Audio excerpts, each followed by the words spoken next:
Hello again to anyone out there watching, and welcome to my channel. In this video, I wanted to review BetterHelp because I started about a month ago, and I think it's important for anyone who wants therapy or is looking for therapy to reach out. Especially in these times, I think online therapy is a very good thing.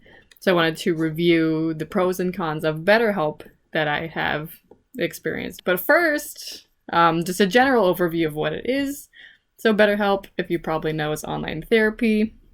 You're entitled to 1 hour of either a video session, a phone session, or a chat session per week. So let's go over some of the good and the bad parts. Unfortunately, my bad list way outweighs the good list, but let's check it out. So good, first of all. It's fast. Again, it's easy to sign up. It's very quick. It's convenient. Especially during lockdown and times like this with COVID, it's very safe, so you can stay inside. So it's efficient with regard to going through therapists. So if you don't like your therapist, just click a button, get a new one. That's all the good. The bad, I have a lot of problems with it. I got 99 problems, but one of the problems is BetterHelp. So I'll talk about what happened when I signed up, a little bit about my therapist, and again, how I feel about it. The bad part, so first, and I think the biggest issue I have is that on BetterHelp, they charge from when you're matched with a therapist, not necessarily when you start your session. So for example, a lot of people change their therapist, maybe they message a little bit and they don't quite align, or maybe there's a scheduling problem, so you would switch. But you were already matched with one, so you're being charged. In my opinion, they really should charge you from your first session, not from when you're matched. So to kind of mitigate that problem, and this is what I did not do, this is my mistake, is go on the website and sign up. And when it brings you to the credit card info at the bottom, just don't fill that in. And my friend did this, and actually she was still matched with a therapist. She could message, find new ones if necessary, and then she was charged. Again, to mitigate that, exit out and just push off that payment as long as you can, because really you shouldn't be paying for the time where they're looking for a therapist for you, right? You shouldn't be paying for the time you're looking for a therapist. It's not therapy. And also, I think it should be charged per session and not per month. One time my therapist said she was busy and she couldn't session, and she didn't really make up that hour that I was entitled to per week. So that's essentially what, $60 or $70 that I just paid for nothing.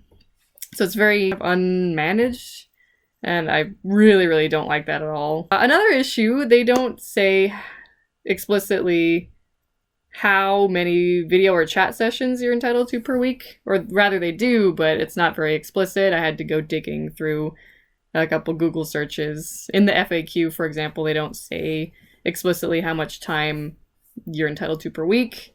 And it feels sort of like haggling, or like the luck of the draw. For example, my counselor ended up giving me 1 hour per week, but my friend actually says her counselor on BetterHelp is only doing about 30 minutes a week.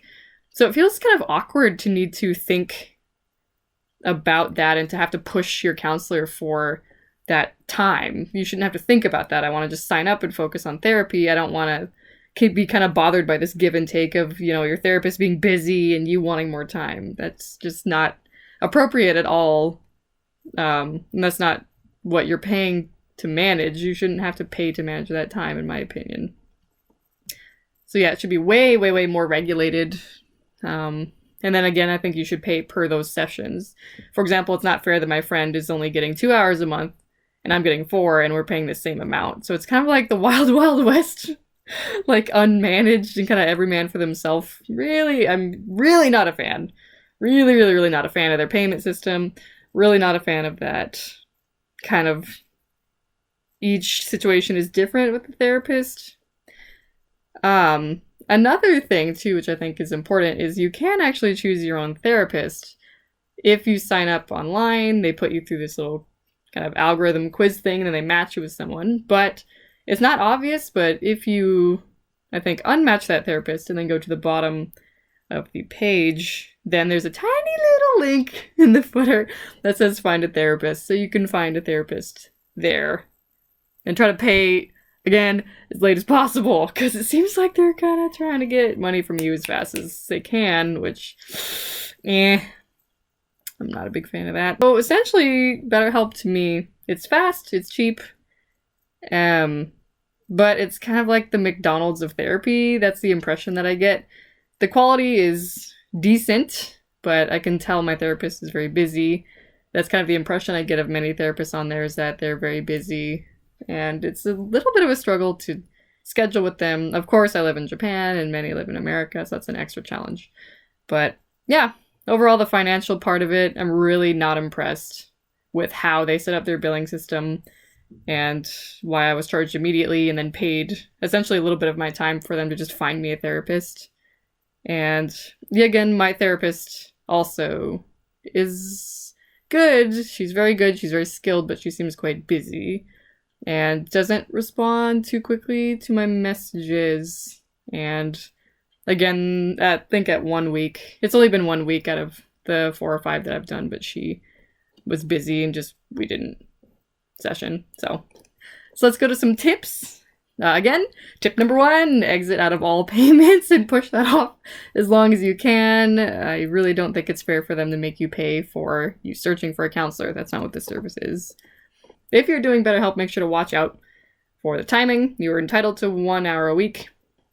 Tip number 2, so of those 1 hour a week sessions that you have, I recommend downloading OBS Studio, which is a screen recording software. And if you use that, you can actually screen record your video session. It'll record your audio, the counselor's audio, and then the video. So you can have those kind of pearls of wisdom that you get from your counselors forever. I upload those to a Google Photos album, and then I can just kind of poke in there and see, what we were talking about. So I think that's really good to kind of really crystallize what you talked about, like every exact word, because that's watching your own growth. I think that's kind of really powerful to do. So that's everything. That's my review of BetterHelp. All in all, the finances of it, I would give it like a 6. It is affordable. The convenience, I would give it maybe 9 out of 10. It's very convenient. Overall, I would rate BetterHelp maybe 6.9 or 7 out of 10. It's good. There's some things that really piss me off. Now I'm back! But overall, I think for the times right now, it's useful. But I would much prefer in-person therapy. But right now, that's not so doable. So, there's a lot of things BetterHelp can improve, so try to watch out for those. And until next time, I'll see you around. Hope you enjoyed my review. ももちゃんです